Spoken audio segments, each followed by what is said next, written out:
Muy buenas, aquí seguimos con las charlas de la Pastoral Familiar de la Diócesis de San Sebastián, con motivo de que el Papa ha proclamado un año de la familia.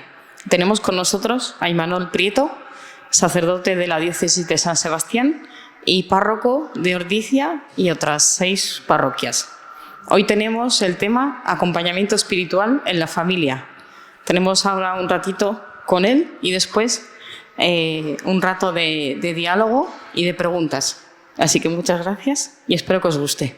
Muchas gracias, Sara. Muchas gracias a la Delegación de Familias, con la que llevo colaborando varios años como conciliario. Hace tiempo concretamos esta charla y parece que nunca va a llegar, pero como el tiempo es cambiante y es continuo, pues al final las cosas llegan. Como os decía, me pedíais que hablase sobre el acompañamiento espiritual en la familia, y es algo que es verdad que en los últimos años he podido llevar a cabo, para mí con gozo, desde luego, porque ha sido una experiencia muy positiva y muy enriquecedora. Pero evidentemente en estos últimos tiempos, el hecho de que estemos terminando esta pandemia y el hecho también, por ejemplo, ahora que ha empezado desgraciadamente para todos la guerra de Ucrania, podemos ver que la realidad es totalmente cambiante. Y si hace 2 años teníamos que quedarnos en casa y darnos cuenta también que espiritualmente teníamos que trabajar desde otro punto de vista o de otra manera o de otra circunstancia, en definitiva, tanto en un momento como en otro, lo que buscamos o lo que es importante para nosotros como cristianos es fortalecernos espiritualmente. Y de alguna manera sí que es verdad, además, que en los últimos tiempos la Iglesia está dando mucha importancia al acompañamiento espiritual, no solamente al acompañamiento espiritual personal, lo que antes o ahora también se entiende por tener un director espiritual, sino también el acompañamiento en la familia en general. Y es importante porque los padres, en definitiva, sois referente para vuestros hijos y de alguna manera el hecho de tener que enfrentar realidades distintas y el modo en que lo hacéis o el modo en que lo hacemos cada uno según nuestra circunstancia también hace que la capacidad de resiliencia de los hijos y la fortaleza espiritual pues también sea distinta. Y de alguna manera, en definitiva, además, lo que en los hijos repercute especialmente es el testimonio de vida de cómo los padres vivan las distintas circunstancias. Ahora bien, en todo esto nos podemos plantear cada uno de nosotros, ¿verdad?, en qué consiste acompañar. Pues yo diría que acompañar espiritualmente consiste en compartir, por una parte, emociones, por otra parte, estados de ánimo, que han sido muy variables dependiendo en qué momento de la pandemia hemos estado también. Y de todo ello, de todo este conglomerado, diría yo, sacar una experiencia espiritual que nos ayude a vivir los acontecimientos de nuestra vida desde la mirada de Dios.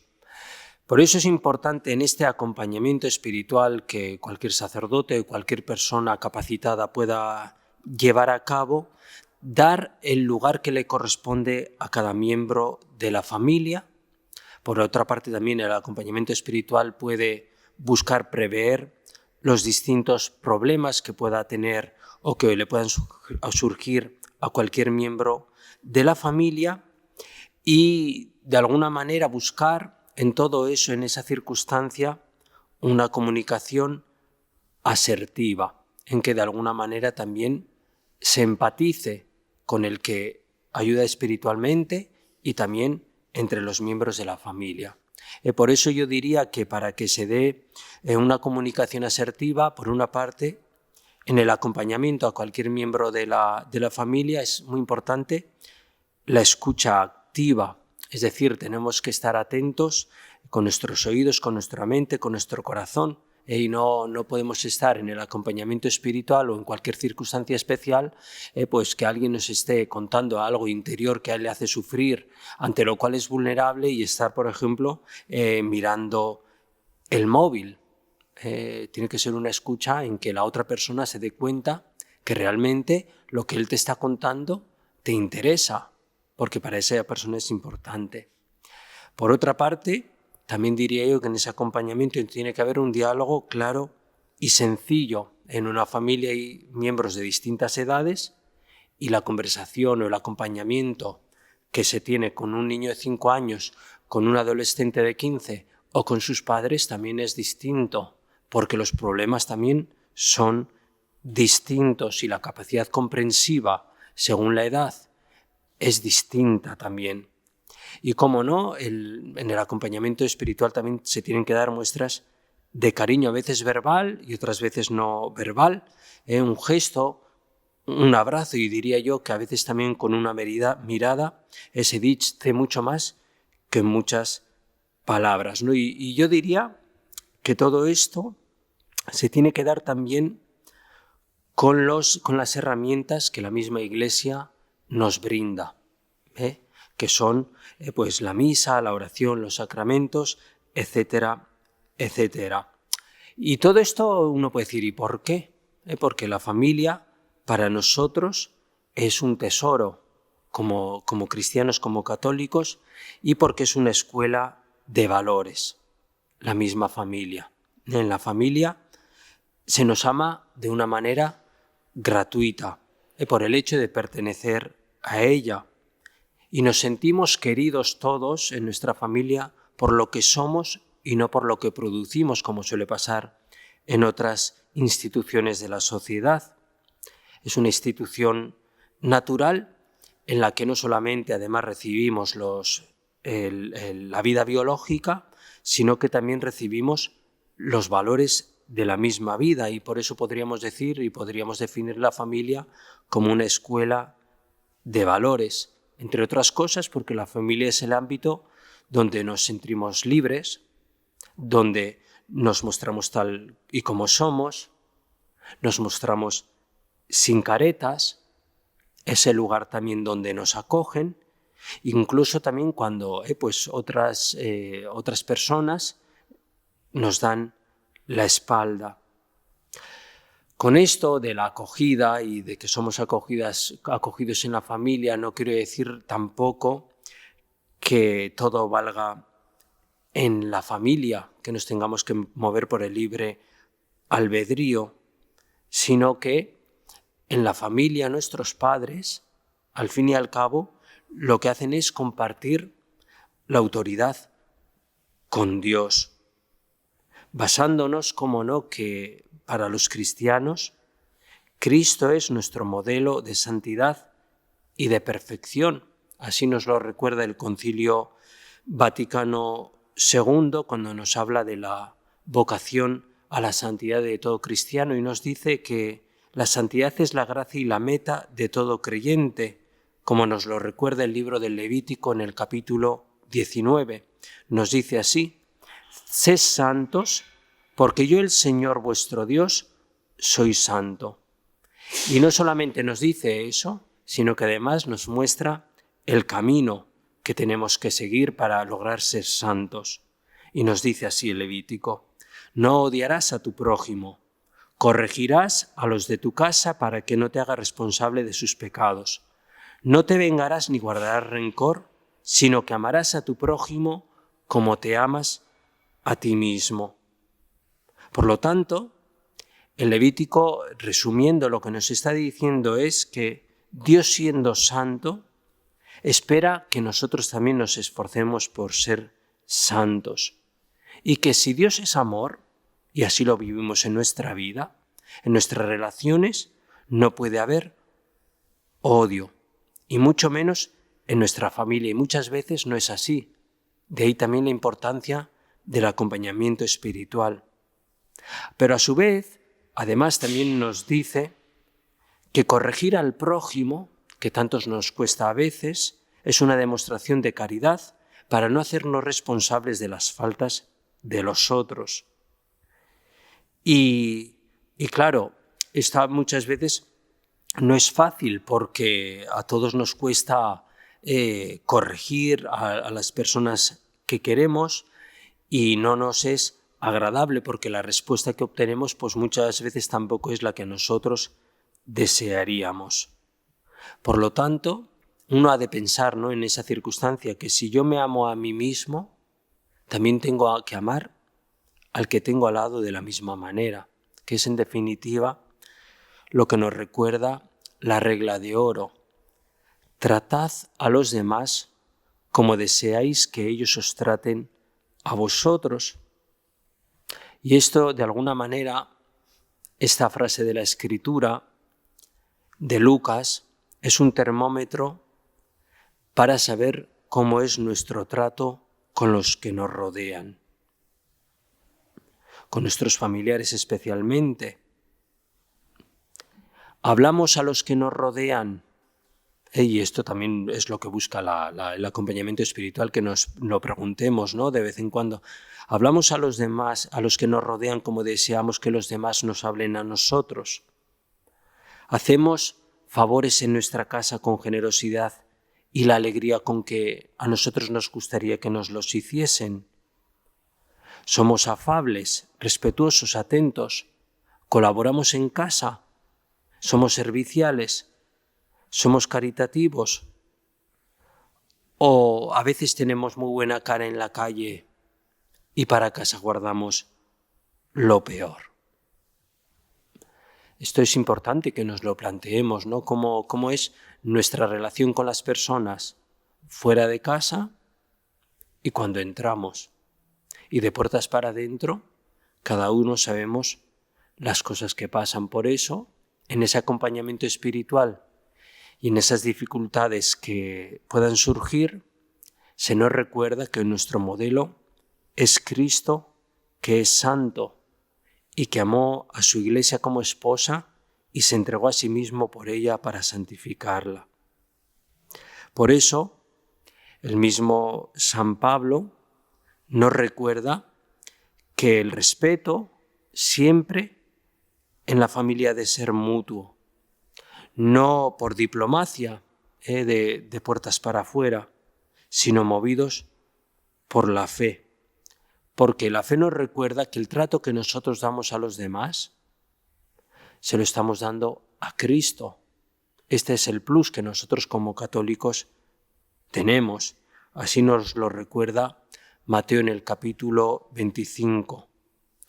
En verdad os digo que cuantas veces hicisteis eso a uno de mis hermanos menores, a mí me lo hicisteis. Y esto es algo que nosotros deberíamos de tomarnos en cuenta todos los días y por la mañana meditar en ello. El trato que demos a los demás, si somos creyentes, intentamos ser coherentes con nuestra fe, se lo estamos dando a Cristo. Pero muchas veces no es fácil porque en la familia hay distintas formas de relación. Por una parte importante entre los esposos. Por otra parte, yo destacaría de los padres hacia los hijos. Por otra parte, también destacaría de parte de los hijos hacia los padres, también dependiendo de la edad que tengan los hijos. Y por último, y que quizás sean los más olvidados, el trato con los ancianos o con los suegros, que de alguna manera a veces se deja de lado, ¿no?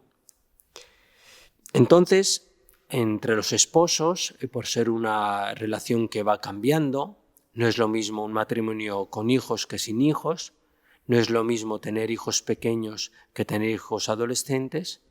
Entre los esposos también el trato va variando.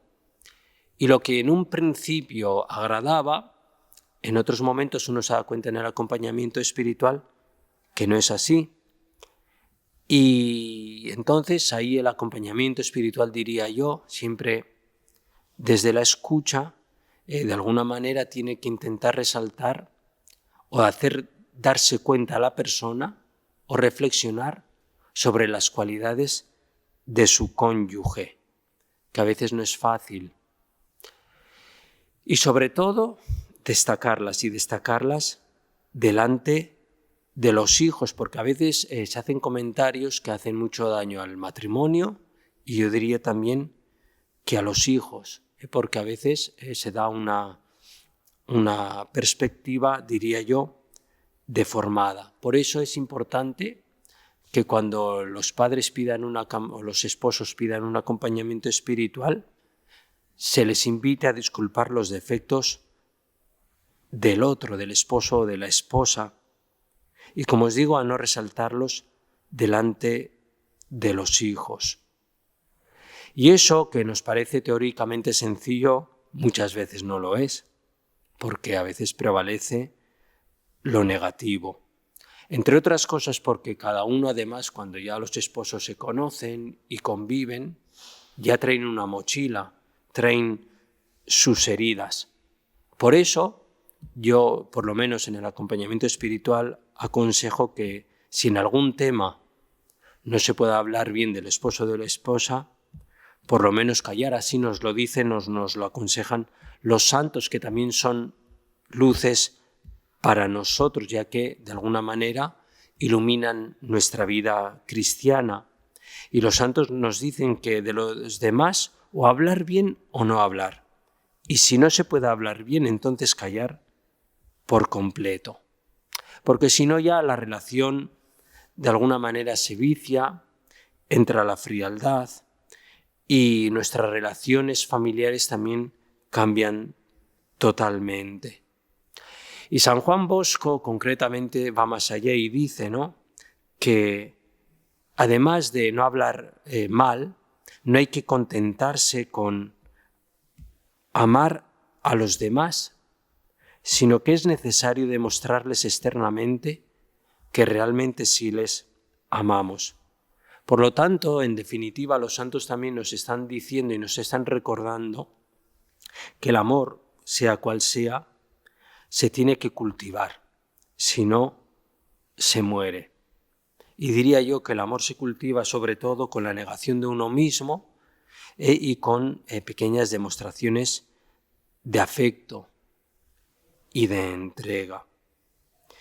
Yo diría que además algo que a mí me ha dado fruto personalmente es hacer reflexionar a los esposos en las cualidades que cada uno tiene, en las buenas obras que ha llevado a cabo y que lleva a cabo.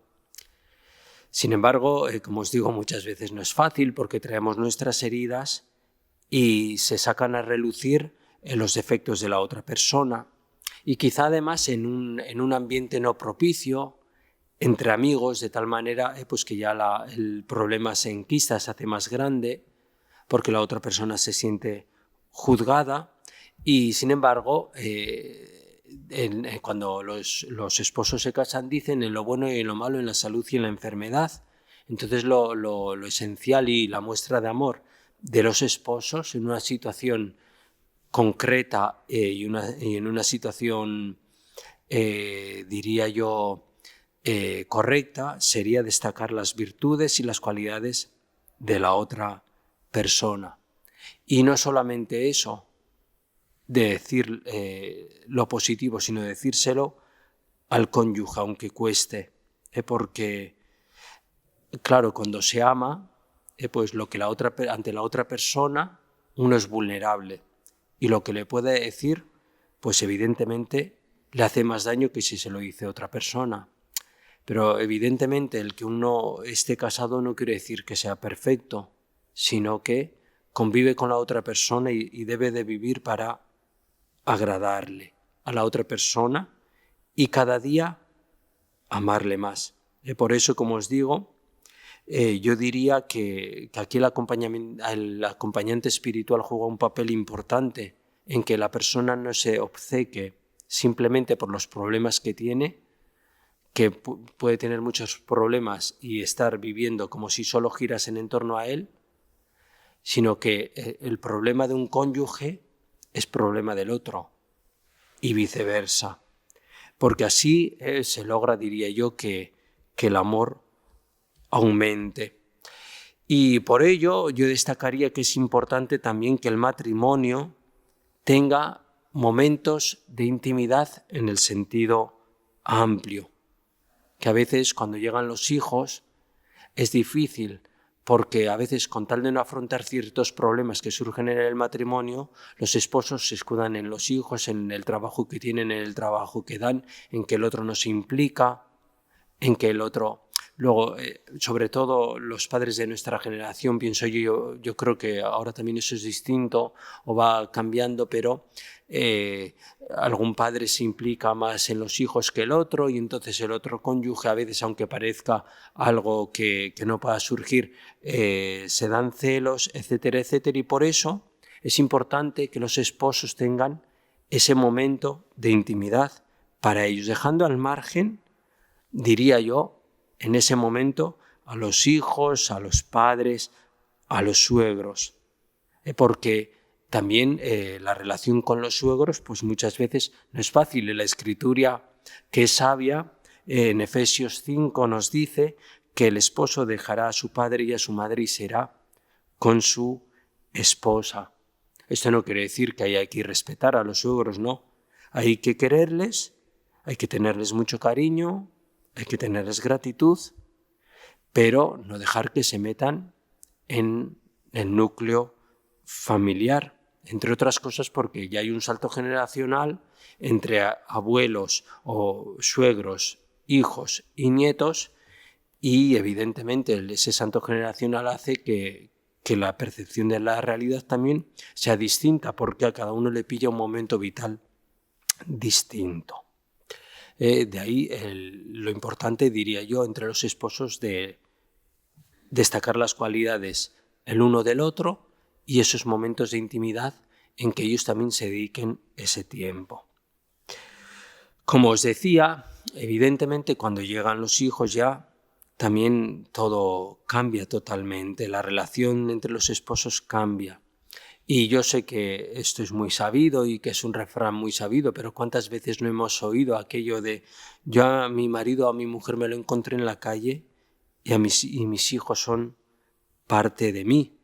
Por eso también la relación y el amor de los padres a los hijos es distinta, aunque no podemos olvidar también que el mayor regalo que nosotros o los esposos pueden hacer a los hijos es mantenerse unidos, aun sabiendo, como no, que la ofensa de un hijo se perdona más fácil, pienso yo, que la de un esposo o una esposa.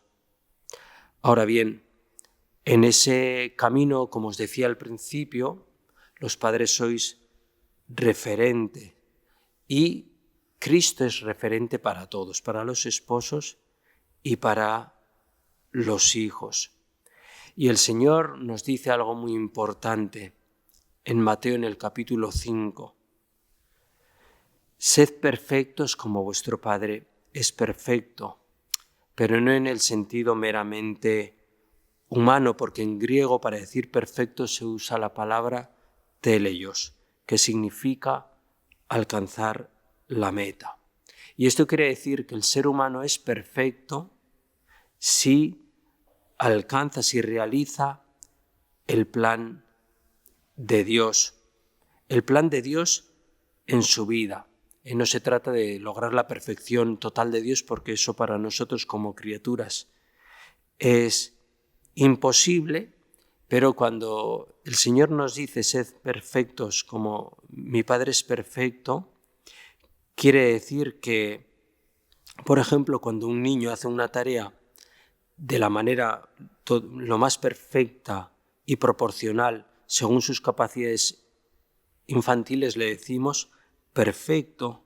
Es verdad que esa tarea, esa labor que le hemos mandado a hacer a un hijo, comparada a como la haría un hermano mayor, pues es totalmente distinta, es totalmente inferior, pero si es proporcionada a sus capacidades, decimos que es perfecta.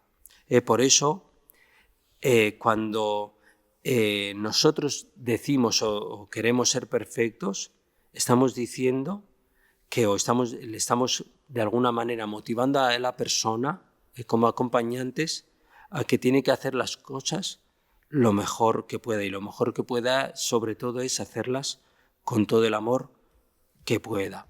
Evidentemente, a veces ahí se cae en la trampa de las comparaciones y no podemos olvidar que cada uno, los hijos también, tienen unas cualidades concretas y los padres, de hecho, sabéis qué cosas pedirles a un hijo o a otro. Y por eso es importante que, ante todo y sobre todo, a los hijos se les muestre amor y los hijos también muestren amor a sus padres. Sobre todo, hacerles el bien y que vuestros hijos también imiten vuestras cualidades y vuestra forma de proceder. Entre otras cosas porque además no podemos olvidar que la característica principal de Dios es su amor hacia todos. Es verdad que el amor de los padres es desinteresado, pero no podemos olvidar que Dios ama a pecadores y a santos. Y Jesucristo, que es la persona más perfecta, nos invita también a ello, a que le imitemos en eso, no solamente en nuestras relaciones familiares, sino en todos los ámbitos y todas las personas de nuestra vida. Y además no podemos olvidar que el protagonista en el acompañamiento espiritual es el Señor, que nos va mostrando su voluntad en nuestra vida y, diría yo también, a través de los distintos acontecimientos. Ahora bien, en el acompañamiento espiritual uno también se da cuenta que la percepción de la realidad que tienen los padres y que tienen los hijos es totalmente distinta, pero no podemos olvidar lo que también nos dice la Sagrada Escritura con respecto del trato de los hijos hacia los padres. Honrarás a tu padre y a tu madre. Y esto quiere decir que los hijos también estamos llamados a honrar a los que son más mayores que nosotros y a ver en nuestros padres, sobre todo en nuestra niñez, en nuestra adolescencia, la continuación de la autoridad de Dios. Y evidentemente, pues para un adolescente, sus padres siempre se equivocan en todo lo que le dicen. Pero también es verdad, y uno se da cuenta, que los padres de uno han podido cometer errores, equivocaciones, pero que el que obedece no se equivoca y de alguna manera está obedeciendo a la voluntad de Dios en su vida.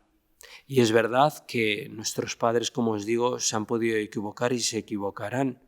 Y los que sois padres, pues también os daréis cuenta que a veces no estáis acertados, pero no podemos olvidar que cuando nuestros padres nos han dicho algo es pensando en nuestro bien, aun cuando, como os digo, se hayan podido equivocar. Ahora bien, uno puede pensar, pero la obediencia a los padres, ¿por qué? Y como os decía, sobre todo en la adolescencia, en que, bueno, pues un niño pequeño, ¿no? Pues lo que le dice su padre lo hace enseguida y a medida que va creciendo, pues se va revelando, ¿no? Pero en la adolescencia, pues evidentemente los padres dejan de ser referente y empiezan a ser los amigos, el referente, ¿no? Y esa rebeldía conlleva pues a que no se acepten ciertos consejos de los padres, ¿no? Y también si algún adolescente me escucha, pues es importante, ¿no? que pensemos por qué hay que obedecer a los padres. Entre otras cosas, yo en el acompañamiento espiritual le diría a un adolescente, ¿no? De los que pues suelo acompañar, pues porque tienen más experiencia que nosotros, porque también nos quieren inculcar unos principios que después nos van a servir para toda la vida, y estos principios pues van a condicionar de alguna manera, como os digo, nuestra forma de vivir. Ahora bien, muchas veces esto que yo digo de inculcar unos valores tampoco es tan sencillo, porque cada esposo o cada cónyuge, cada padre o madre tiene una percepción totalmente distinta. Y es importante en ese sentido también que haya un único criterio, porque los adolescentes sobre todo, evidentemente, van a aprovechar cualquier circunstancia de debilidad de sus padres, ¿no? Y yo pienso que también eso es perjudicial para los hijos, ¿no? Entonces, Por ejemplo, por decir algo, cuando los adolescentes empiezan a salir con los amigos, pues es importante que los padres tengan un mismo criterio en cuanto a algo tan sencillo como la hora de llegar a casa, que muchas veces pues nos parece algo que es sencillo, pero no es así, a veces es fuente de conflicto entre el matrimonio y eso evidentemente repercute en los hijos. Ahora bien, por una parte eso, la unión entre los esposos es importante en todo momento, pero sobre todo en esos. Y también yo le diría a un adolescente cuando habla conmigo pues que sus padres se pueden equivocar, pero que no se olvide que ante todo y sobre todo sus padres se merecen un voto de confianza porque les aman. Y por último, y yo diría ya en una visión más sobrenatural quizá, porque su autoridad proviene de Dios y de alguna manera indirecta, con todas las equivocaciones y todo lo que se quiera, cuando les obedecemos también estamos obedeciendo a Dios. San Pablo mismo dice, ¿no?, en una de sus cartas que nuestros padres representan a Dios. Y por eso, pues aunque para el adolescente evidentemente por naturaleza o por el momento o por la circunstancia le corresponde a decir a todo que no, pues también de alguna manera en el acompañamiento espiritual se busca que reflexione de por qué también debe de obedecer a sus padres y mostrarles afecto. Y por último, lo que es en las relaciones familiares, yo también diría que es muy importante el amor hacia los abuelos. Como os decía hace un momento, aunque deben ser independientes los padres de los abuelos, no quiere decir que se les tenga que dejar en el abandono. Y por eso es muy importante que los cónyuges inculquen el amor, tanto a unos abuelos como a los otros, no solamente a unos o a ninguno, que a veces desgraciadamente se da. Y privarles a unos nietos de los abuelos es privarles de algo a lo que tienen derecho y viceversa. Y muchas veces los conflictos que pueda haber entre abuelos e hijos se tiene que quedar, diría yo, al margen.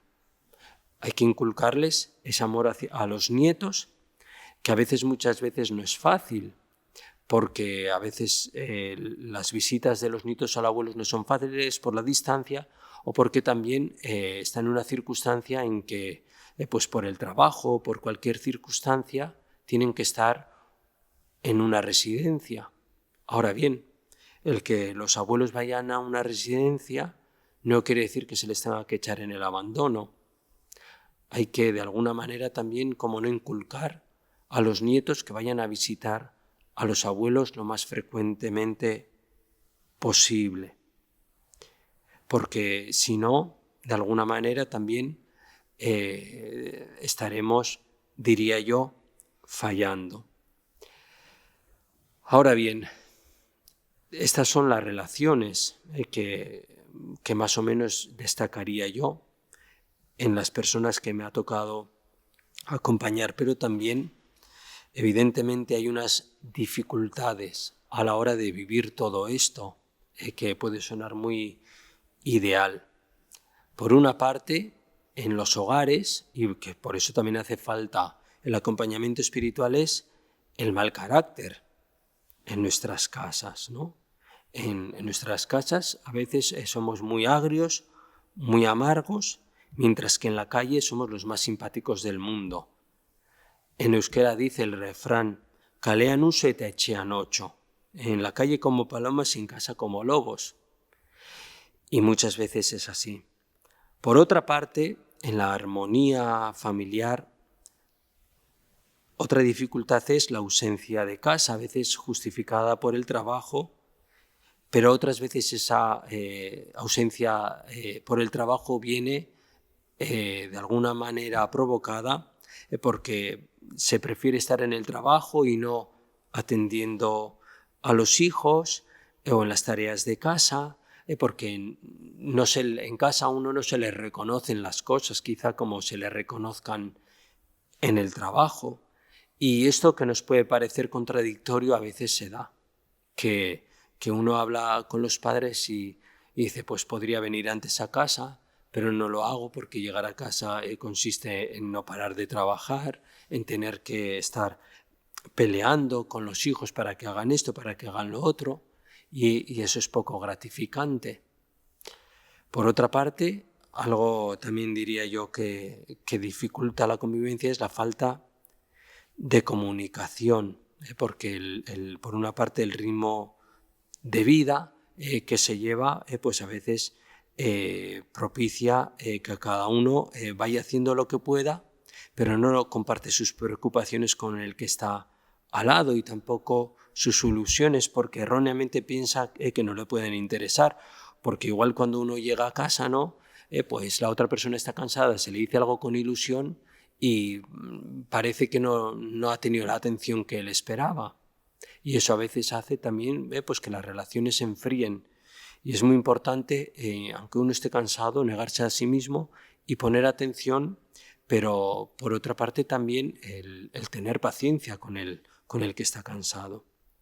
Por otra parte, otra dificultad de la vida familiar diría yo que es la irresponsabilidad, en algún caso, de algún padre, en el sentido de que los padres son padres y no amigos, y por otra parte, por parte de los hijos, en que no se toman en serio sus responsabilidades, como puede ser el estudio, o no recogen sus cosas y los padres tienen que estar continuamente detrás de ello, ¿no? Y, por último, la frialdad en el trato y en el no mostrar afecto, como os decía antes. Por eso yo diría que en todo esto, en todas estas circunstancias, el acompañamiento espiritual juega un papel importante. ¿Por qué? Con el acompañamiento espiritual lo que se busca, entre otras cosas, yo diría la más importante, aumentar la fe. Y así como nuestra vida es cambiante, pensar que en todos esos cambios, en todas esas circunstancias, Dios está vivo y actúa en mi vida. Y me quiere mostrar su ayuda a través de las circunstancias de mi vida, de los buenos y de los malos momentos que se dan en la vida de todos, y también, como no, en la familia.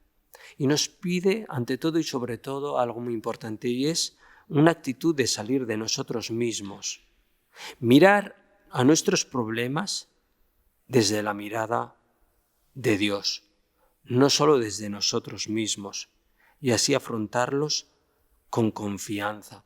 Pero evidentemente esto requiere, por parte de todos los miembros de la familia y de cualquier cristiano, por una parte una actitud contemplativa, orante. Es algo muy importante también que a lo que yo invito a las familias, ¿no? A orar, a rezar, a pedir evidentemente por los hijos, que sale de una forma natural. También agradecer por todo lo bueno que nos da y que muchas veces en esa maravanta de la vida no somos capaces de ver. Una oración también de petición ante las dificultades y preocupaciones que surgen en nuestra vida. Y pensar y hacernos conscientes que en todo eso Dios actúa y que nos quiere hacer partícipes de su vida, y que cuando uno siente que Dios le quiere hacer partícipe de su vida, las relaciones familiares cambian. Y eso siempre, como no, en el contexto de la Iglesia, que para nosotros es madre y maestra, y que busca en nosotros, en definitiva, a través del acompañamiento y de las herramientas que nos da la Iglesia, la santidad. Pero evidentemente esto no se improvisa, y por eso, ya para ir finalizando, os doy unas pautas, ¿no? Es muy importante que tengamos esa actitud de vencernos a nosotros mismos.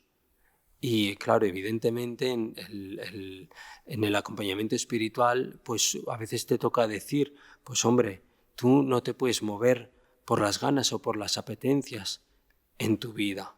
Y a veces hay que decírselo a un padre o a una madre, o a un adolescente y ayudar a la persona a discernir qué es lo más conveniente en ese momento en su vida.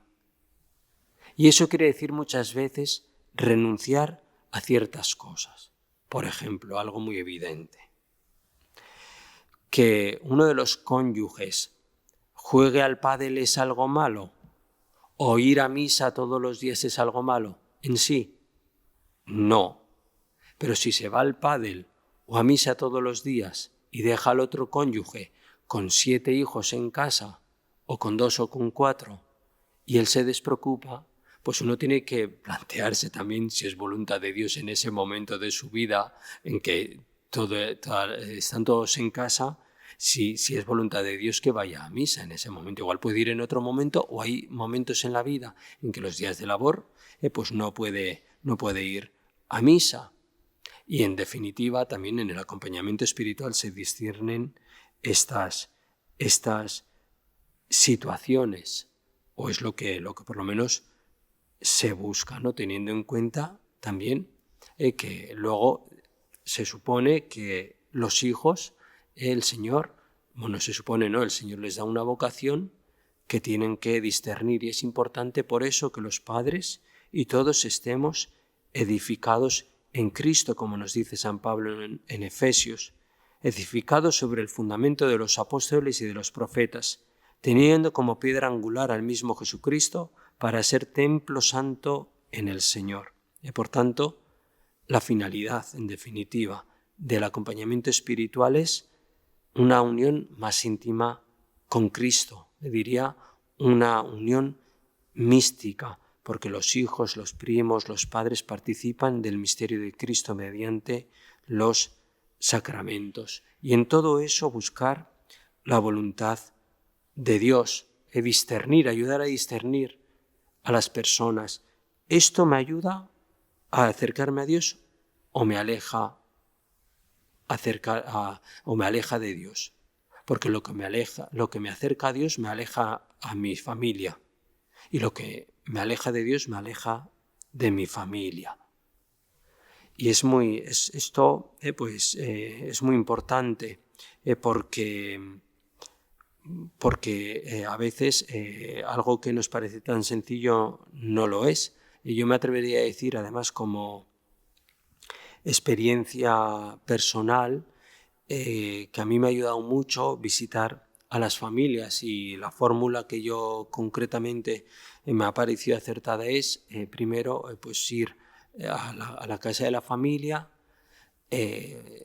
confesarles o hablar con los cónyuges, confesar a los hijos, y después también cenar con los esposos, porque con permiso luego de los esposos también tratar ciertos temas, porque claro, cuando a uno le cuentan una cosa parece que tiene la razón, pero le falta la otra parte, y cuando la otra parte cuenta cómo lo ha vivido, pues evidentemente ahí como que encajan las cosas, y es entonces cuando uno también puede aconsejar y propiciar que en definitiva los esposos y toda la familia, diría yo, vayan en el mismo barco, porque en definitiva no podemos olvidar que lo que nos dice Juan en el Evangelio, en el capítulo 17, esta es la vida eterna, que te conozcan a ti, el único Dios verdadero, al que tú has enviado, Jesucristo, ¿no? Pues es eso, ¿no? En todas las circunstancias que se presentan en la vida, ver el rostro de Dios, porque buscar el rostro de Dios es sinónimo de felicidad, porque nos ha creado para la felicidad, y cada uno después según su vocación, porque no podemos olvidar que como cristianos nuestra felicidad está en Cristo.